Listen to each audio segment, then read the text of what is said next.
فلک کے نظاروں زمین کی بہاروں خوشی سب مناؤ حضور آ گئے فلک کے نظاروں زمین کی بہاروں خوشی سب مناؤ حضور آ گئے اٹھو غم کے مارو چلو بے سہارو خبر یہ سناؤ حضور آ گئے مل کے آواز آنی چاہیے فلک کے نظاروں زمین کی بہاروں خوشی سب مناؤ حضور آ گئے انوکھا نرالا وہ ذیشان آیا وہ سارے رسولوں کا سلطان آیا ارے کج کلاؤ ارے بادشاہ ارے کج کلاؤ ارے بادشاہ نگاہیں جھکاؤ حضور آ گئے اللہ تبارک و تعالیٰ نے میرے اور آپ کے رحیم و کریم آقا علیہ السلام کو وہ عظمت وہ شان عطا فرمائی ہے کہ وہ عظمت ایسی عظمتیں رب قدیر نے پچھلے کسی بھی نبی کو نہیں عطا فرمائی ہے ایسی شان رب کائنات نے میرے اور آپ کے حبیب علیہ السلام کو نصیب فرمائی ہے کہ جن شانوں کو رب کائنات نے سرکار مدینہ علیہ السلام سے پہلے کسی کو بھی نہیں عطا فرمایا ہے اسی لیے شاعر مچلا شاعر نے اسی لیے کہا انوکھا نرالا وہ ذیشان آیا آپ بھی مل کے پڑھیں انوکھا نرالا وہ ذیشان آیا وہ سارے رسولوں کا سلطان آیا ارے کج کلاؤ ارے بادشاہ نگاہیں جھکاؤ حضور آ گئے اے دنیا کے بادشاہوں اے بڑی بڑی سلطنتوں کے مالکوں اب تمہاری سلطنت کا کوئی فائدہ نہیں ہے اب اگر شرق میں ڈنکا بجے گا تو سرکار مدینہ کا غرب میں ڈنکا بجے گا تو سرکار مدینہ کا شمال و جنوب کے اندر آسمانوں کی بلندیوں میں زمین کے کونے کونے پر زمین کے چپے چپے پر تمہارا نام و نشان نہیں رہے گا ہر سمت سرکار مدینہ کے تذکرے ہوتے رہیں گے یہی وجہ ہے کہ رب ہر جگہ پر ہر دنیا کے کونے پر سرکار مدینہ علیہ السلام کا ذکر ہوتا ہے اور اس کی ایک وجہ قرآن پاک نے بھی بیان فرمائی ہے وَلَلْآخِرَةُ خَيْرٌ لَكَ مِنَ الْأُولَىٰ اے محبوب یہ لوگ تیرے میلاد کی محفل محفل کو مٹانے کی جتنی بھی کوششیں کرے یہ مٹا نہیں سکتے، تیرے ذکر کو جتنا بھی دبانے کی کوشش کرے یہ دبا نہیں سکتے، تیرے میلاد کے جلوس کو جتنا بھی روکنے کی کوشش کرے اے محبوب نہیں روک سکتے گے۔ اے مولا کیوں فرمایا وَلَلْآخِرَةُ خَيْرٌ لَكَ مِنَ الْأُولَىٰ، اے محبوب تیری ہر آنے والی گھڑی پچھلی گھڑی سے بہتر ہوگی۔ اللہ اکبر، یا رسول اللہ صلی اللہ علیہ وسلم، اونچی آواز سے بولتے ہیں حق چاہے یا غوث اعظم، ہر آنے والی گھڑی پچھلی گھڑی سے، یہی وجہ ہے کہ پہلے اتنا زیادہ لوگ اہتمام میلاد کے حوالے سے نہیں کیا کرتے تھے، آج ہر عاشق رسول اپنے اپنے گھروں کو سجا کے اپنے اندر جو محبت مصطفیٰ ہے اس کا اظہار کرتا ہے اور کہتا ہے، اسے اگر پوچھا جائے جھنڈیاں کیوں لگائی ہیں، گھر کو کیوں سجایا ہے، گلی کو کیوں سجایا ہے، بازار کو کیوں سجایا ہے، یہاں نالے رسول کیوں لگایا ہے، وہ یہی کہہ دے گا خوشی ہے آمنہ کے لال کے تشریف لانے کی، خوشی ہے آمنہ کے لال کے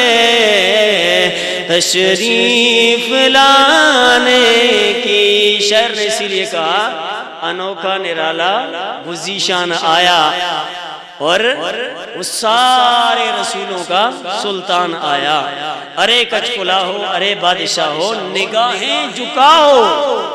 اب نگاہیں اٹھا کے چلنے کا وقت نہیں ہے، ختم ہو گیا۔ پہلے جو تکبر کر لیا،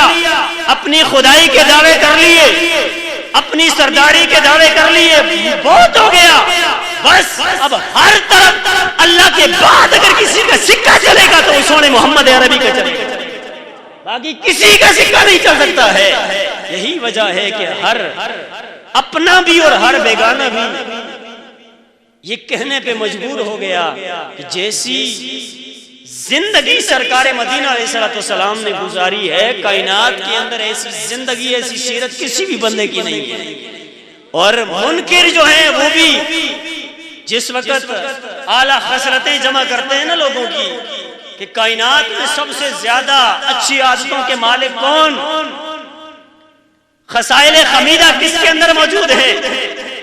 بڑے انسانوں میں سے سب سے بڑے انسان کون سے ہیں، تو غیر مسلم بھی لکھنے پہ مجبور ہو گیا اور بڑی کتاب لکھ ماری۔ میں نے کہا سب سے اونچا درجہ اگر عادات کے لحاظ سے دیکھا جائے، خصلتوں کے لحاظ سے دیکھا جائے، مرتبے اور مقام کے لحاظ سے دیکھا جائے، کائنات میں وہ درجہ کسی اور کو حاصل نہیں ہے، محمد عربی کے کائنات نے عطا کیا۔ تو کائنات میں سب سے بڑا درجہ میرے آقا علیہ السلام کو اس منکر بے ایمان نے بھی دیا۔ تو اسی لیے کہا کہ ارے کچکلا ہو ارے بادشاہ ہو نگاہیں جھکاؤ، حضور آ گئے، نگاہیں جھکاؤ، حضور آ گئے۔ اور آگے شعر کہتا ہے ہوا 400 رحمتوں کا بسیرا، ہوا 400 رحمتوں کا بسیرا، اجالا اجالا سویرا سویرا، حلیمہ کو پہنچی خبر آمنہ کی، میرے گھر میں آؤ حضور آ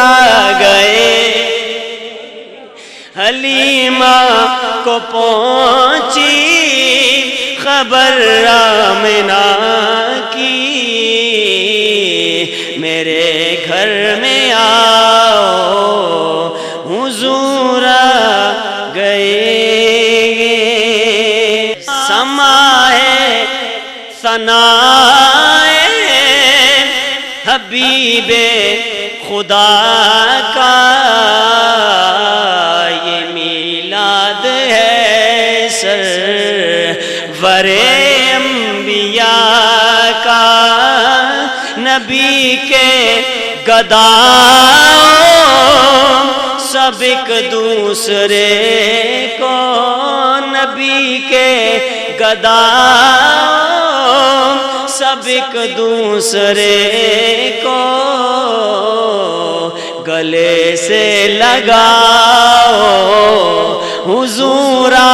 گئے۔ ارے 100 سال تک جو لڑائیاں رہی قبیلوں کے اندر، قوموں کے اندر، قوموں کے اندر لڑائیاں رہی، جب میرے سرکار علیہ السلام تشریف لے آئے، آپ کی آمد کی وجہ سے اتنی لمبی لمبی دشمنیاں بھی محبت میں تبدیل ہو گئی ہیں۔ جب وہ کافر بے ایمان آمد مصطفیٰ کے بعد ایک ہو گئے، ارے ہمیں بھی تو چاہیے نا، ہماری اگر ذاتی دشمنی کسی سے ہے ہم سب کسی کو چھوڑ دیں، سرکار مدینہ علیہ السلام کی آمد کی خوشی میں ہر دشمنی کو پیچھے رکھ کے ہم متحد ہو جائیں اور ہم باہمی بھائی چارے کا درس دیں، باہمی الفت و محبت کا پرچار کریں۔ یہی آمد مصطفیٰ کا سبق ہے جو ہمیں پڑھایا گیا ہے، لیکن آج ہم اس سے دور چلے جا رہے ہیں۔ اس سے دور نہیں جانا چاہیے، بلکہ ہر آن، ہر لمحہ، ہر گھڑی ہم نے حضور علیہ السلام کی سنتوں پہ عمل کرتے ہوئے ہم نے اتفاق کا درس دینا ہے۔ کس کا درس دینا ہے؟ اتفاق کا، اتحاد کا، بے ایمانوں سے نہیں، منکروں سے نہیں، مسلمانوں کی بات ہو رہی ہے۔ مسلمانوں سے اتفاق اتحاد لازمی چیز ہے، کافروں بے ایمانوں سے نہیں۔ جو گستاخان خدا یا گستاخان مصطفیٰ صلی اللہ علیہ وسلم ہیں ان سے، باقی اس کے علاوہ جتنے بھی صاحب ایمان ہیں ان کی محبت دلوں کے اندر رکھنا، ان سے باہمی محبت سے برتاؤ کرنا، جملہ معاملات کرنا، یہ حضور علیہ السلام کی سنت مبارکہ ہے، اور ہم مسلمانوں کو چاہیے کہ ہم اس سنت کو زندہ کریں، ہم اس سنت کو زندہ کریں۔ تو کوئی اور کافر بے ایمان یہودی سنت مصطفیٰ کو زندہ کریں گے یا ہم کریں گے؟ بولے نا، ہم کریں گے نا۔ تو اس واسطے یہ جو چیز ہے نا ہمارے معاشرے کے اندر بہت زیادہ ہے، ہم چھوٹی چھوٹی باتوں پہ جناب دوسرے کے گریبان کو پکڑنے کے لیے تیار ہو جاتے ہیں، چھوٹی سی جگہ پہ جناب ہم قتل کے لیے تیار ہو جاتے ہیں۔ ایک بالیغ جگہ ہوتی ہے، وٹا اتھے سیدھے وٹ کی طرح دیتے جی، تو چھوٹی چھوٹی باتوں پہ ہم جناب لڑنے پہ تیار ہو جاتے ہیں۔ کوئی بات نہیں، آج اگر دنیا کے اندر کچھ جگہ آپ کی کسی نے دبا لی، کوئی مسئلہ نہیں، پیسے کسی نے دبا لیے نہیں دے رہا ہے، لیکن محشر کے میدان میں وہاں تو نہیں بھاگ سکے گا نا، وہاں تو نہیں بھاگ سکے گا۔ تو جس کے پیسے دبائے ہوں گے، جس کی زمین دبائی ہوگی، وہ تو کل قیامت والے دن خوش ہوگا، مجھے اب دے گا یہ۔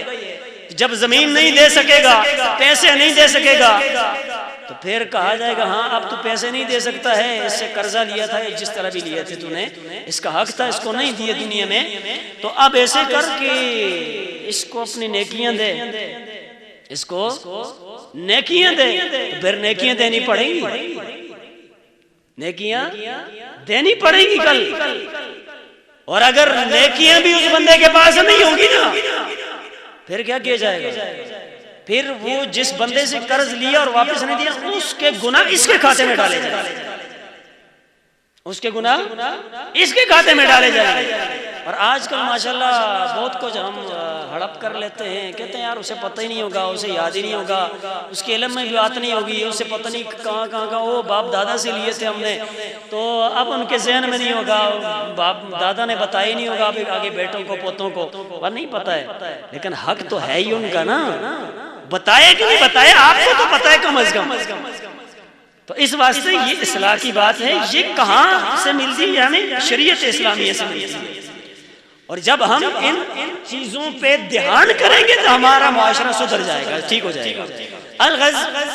میں یہ بات عرض کر رہا تھا کہ حضور علیہ السلام کی آمد کے بعد معاشرہ سدھر گیا، ہر طرف اجالا ہی اجالا۔ اجالے کا مطلب یہ نہیں ہے جناب پہلے سورج نہیں لگتا تھا تو سورج لگ گیا، سورج بے شک یہ تاریخ کی کتابوں میں موجود ہے کہ حضور علیہ السلام کی آمد سے پہلے یہ سورج جتنا چمکتا ہے نا اتنی چمکار اس کے اندر نہیں تھی. یہ تارے جتنے چمکتے ہیں اتنی چمک ان تاروں کے اندر نہیں تھی. یہ اتنی روشنیاں نہیں تھی. پہلے یہ مدھم تھے سب کچھ. لیکن جب سرکار مدینہ علیہ السلام دنیا میں تشریف لائے, لکھنے والوں نے لکھا ہے, سیرت نگاروں نے اپنی سیرت کی کتابوں کے اندر لکھا ہے کہ جب سرکار مدینہ دنیا میں تشریف لائے, اللہ تبارک و تعالیٰ نے سورج کو بھی روشنی سے عطا فرما دی اور تاروں کو بھی روشنی عطا فرما دی, چاند کو بھی روشنی عطا فرما دی.